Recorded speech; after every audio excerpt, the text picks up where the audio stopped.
First sahod ngayong 2026 sa AdSense. Isang buwang revenue yan na pinaghirapan natin last month. Maraming nagtatanong kung paano ko daw na-handle yung 6 na monetized faceless YouTube channels. Nako, kung ako lang mag-isa, hindi ko yan kaya. Syempre, meron akong mga team na video editors at social media manager. Yan talaga ang goal ko sa YouTube automation. Hindi lang para magkaroon ng revenue ang mga channel ko, kundi para magbigay din ng opportunity sa ibang tao. At naniniwala ako sa kasabihan na give and it will be given to you. Kaya naman ngayong araw na to, after ko makuha yung revenue ko sa YouTube automation, pinasahod ko na lahat ng video editors at team ko, at syempre dediretso na ako papunta sa gimikan dahil marami tayong arep. Biro lang, Lodi. Syempre pupunta tayo sa lugar kung saan pwede nating makausap si God ng tahimik dahil para magpasalamat sa lahat ng opportunities at blessings na natatanggap natin. Ito rin ay mensahe ko para sa mga tao na laging nagdadasal kay God. Hindi lang siya pang emergency purposes. Meron o wala ka man ngayon, dapat lagi mo siyang kinakausap at lagi kang nagpapasalamat dahil buhay ka. Para sa mga interesadong matuto ng YouTube automation, meron akong full YTA course at community na nakapagpabago din sa buhay ng iba naming members. Kung willing kang matuto at mag-join, i-DM mo lang ako or i-click mo yung link dyan sa bio for full details. Always remember, a faceless content creation can change your life, pero hindi mo yan malalaman kung hindi mo susubukan.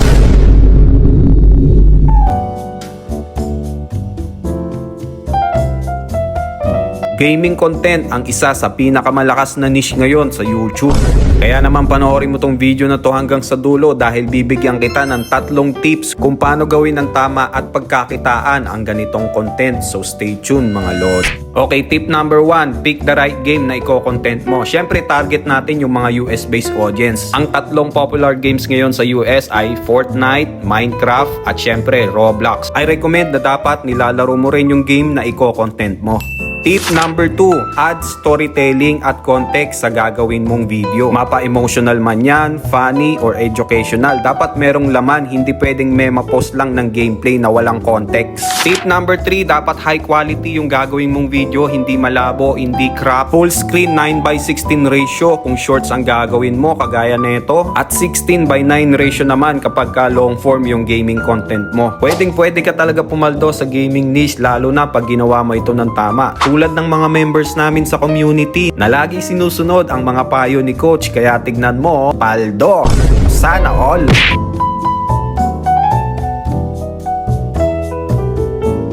May nagtatanong na isang Lodi, Coach, tinamaan ako ng reuse content violation. Aray mo, sasagutin ko yung tanong na yan at bibigyan kita ng tips kung paano maiiwasan at kung anong gagawin mo pag tinamaan ka niyan para hindi maapektuhan ng revenue mo, so stay tuned.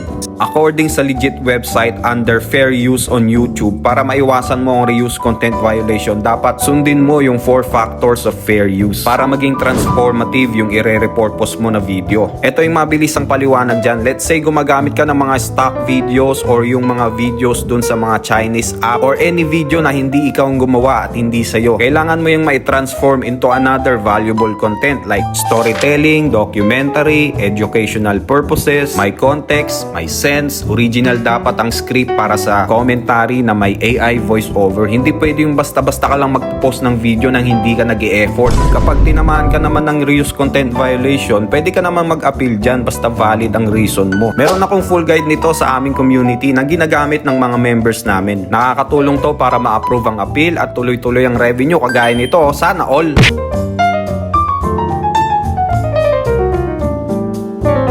Tignan nyo tong channel na to, January to lang ginawa pero 100 million views na mga lodi.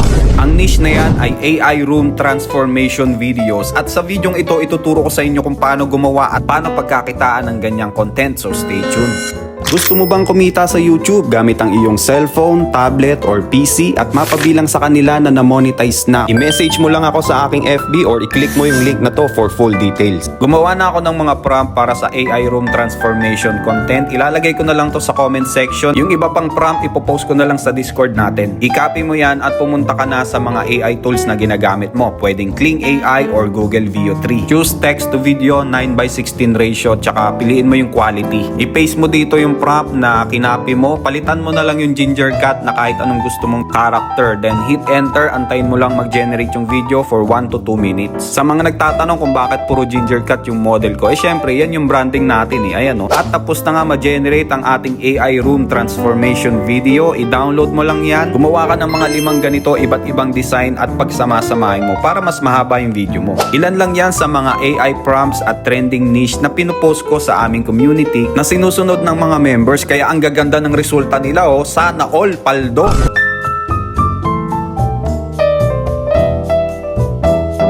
Naghahanap ka ba ng AI prompt na makakatulong sa'yo sa paggawa ng quality content? I got you, Lodi. Narito ang 3 AI prompt na ginagamit ko mismo na makakatulong din sa pag-grow ng channel mo at pati na rin yung revenue. So stay tuned mga Lodi. Okay, marami at masyadong mahaba tong mga prompts na to, kaya isang prompt lang yung maipopost ko sa comment section. Yung iba sa Discord na lang. DM mo ako kung paano maka-join dyan. AI prompt number 1, YouTube Trend Researcher. I-copy mo yung prompt na yan at i-paste mo sa Gemini. Sa mga hindi nakakaalam, ang YouTube algorithm ay powered by Gemini. Ito ay para ma-search mo yung mga viral niche sa YouTube within the past 7 days. AI prompt number 2, Scriptwriter. Ginagamit naman to para gumawa ng script para sa voiceover. Target nito ang US-based audience, meron na rin tong CTA at hook. Pangatlong AI prompt ay yung YouTube SEO Specialist. Bibigyan ka naman nito ng eye-catching title, effective description at tags. Ilan lang yan sa mga prompts na sinishare ko sa aming community na ginagamit ng mga members namin. Kaya ang gaganda ng results nila, sinamahan ng consistency at patience, kaya paldo. Ayan sana all.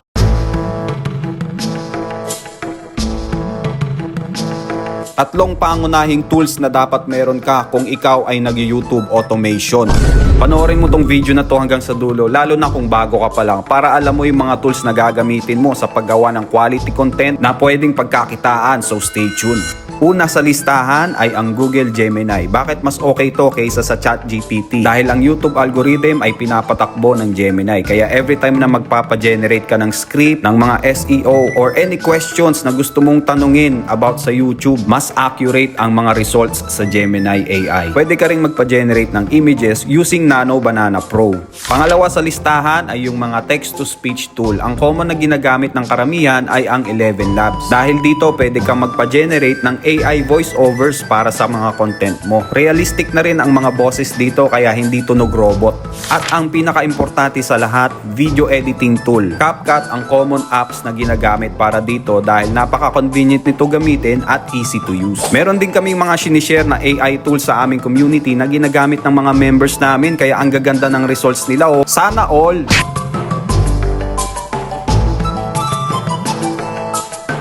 Paano nga ba maiiwasan ang AI slap?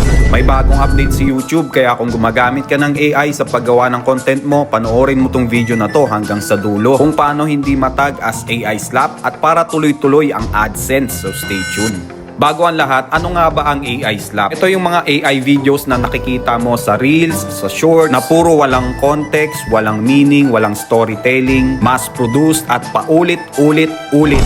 Ngayon, kung gumagamit ka ng AI sa paggawa ng content, hindi naman bawal yan sa YouTube. Basta gawin mo lang ng tama at eto yung mga steps na yon. Number 1, use AI as a tool para mag-improve ang content mo. Like magpagawa ng script, magpa-improve ng video quality, pero ikaw pa rin ang gagawa ng storytelling, educational value with human touch. Iwasan mo yung pag-upload ng mga AI content na wala namang context, yung walang sense, para hindi ka matag as AI slap or inauthentic content. Lagi ko yung sinasabi sa mga members sa community, kaya yung iba sa kanila nasa tamang landas. Kaya ang gaganda ng numbers nila at yung iba paldo. Kaya ano pang hinihintay mo? Daily uploads tayo dito mga Lodi, kaya huwag kakalimutan mag-follow, like, and share. Kung gusto mo naman matuto ng YouTube automation at ma-monetize kagaya nila, pumunta ka lang sa Facebook app ko, link in bio, or i-DM mo ako Lodi.